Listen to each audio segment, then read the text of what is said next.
Some big news coming in. The centre has now dropped a clause from its earlier order on migrant special train movement. The movement of Shramik trains now will be arranged by the Ministry of Railways in consultation with the Ministry of Home Affairs. Instead of the state governments taking a call on train movement, it will be the MHA, the Ministry of Home Affairs office, which will now make a decision on special Shramik trains. Here is a clause that the centre has dropped. Let's quickly go over to Kamalji joining us for more details on this. Kamalji, here we're looking at the centre dropping a clause from its earlier order on migrant special train movements. Movement of Shramik trains will now be arranged by the Ministry of Railways in consultation with the MHA and not the state governments any longer. What prompted them to come up with this clause? What we've been told, and there's a clarification coming in from Ministry of Home Affairs, they say the state's role is equally important, but significantly the trains will be arranged by the centre, by Ministry of Railways in consultation with Ministry of Home Affairs. They'll have to get in touch with the nodal officers. Somehow there seems to be a problem area, especially like states of West Bengal, where there were obviously talk about the arrangement being made and waiting for a green signal. However, that part cannot be taken away. The states have to play a role because, remember, as far as the number of migrants within the particular state, the number of screenings which have to be taken place. However, the railways has taken a lot of power in its own hands, whether it is about publicity and announcement regarding where the tickets will be given to the migrants, whether it is about the booking of the train, whether it is about having point-to-point arrangement made. That is something that the railways will do in consultation with Ministry of Home Affairs. But yes, the nodal officer of the state has been made much more important.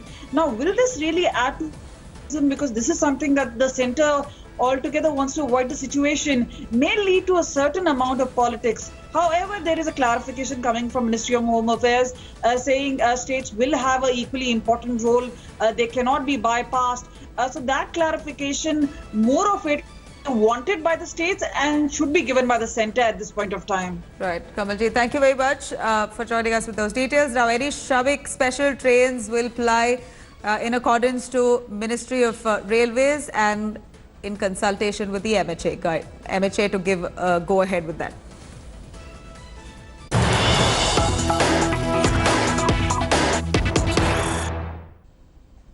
Some big news coming in from Karnataka. Former Chief Minister H.D. Kumaraswamy there is now demanding the opening up of restaurants and hotels as well in Karnataka. Kumaraswamy has said that Yediyurappa should allow the hotel industry to function.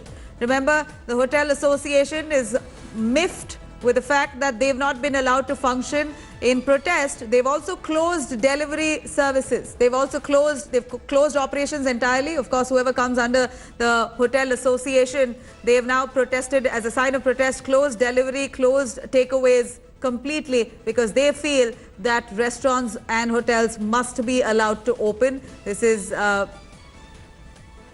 quite a request now coming in from the Karnataka ex-Chief Minister Kumaraswamy, supporting the Hotel Association, saying that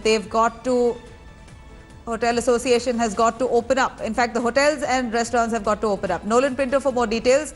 Nolan, please do come in on this here. Hotels and restaurants in Karnataka, Hotel Association, very angry and upset that they've not been allowed to function. They say that they are also ready with all guidelines in place, sanitization, disinfectants have been completely cleared and guidelines have been followed.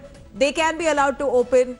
Of course, the government there refusing to open up restaurants and hotels now. Kumaraswamy coming in their support. Well, Nabila, in fact, this is what it is last night. That is, after the Karnataka government came out with its own guidelines, there was this feeling of, well, we have been left out by the Hotel Association, because initially last week there was talk within the government circles that the hotels will be allowed to operate with just about 25 or 30%. That means keeping in mind social distancing. The hotel industry was ready for this. They had kept everything, well, they were ready.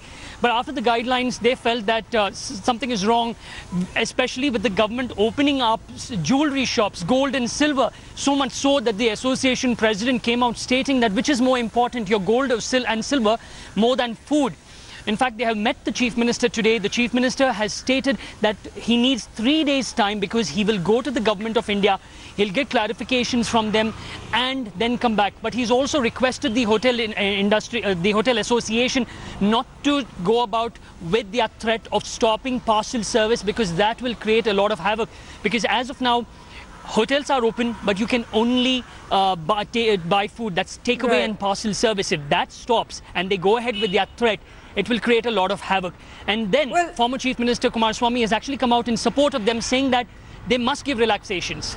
Well, clearly, we do know that if anything, the hotel industry, hospitality industry has taken a huge beating with this lockdown. It's perishable.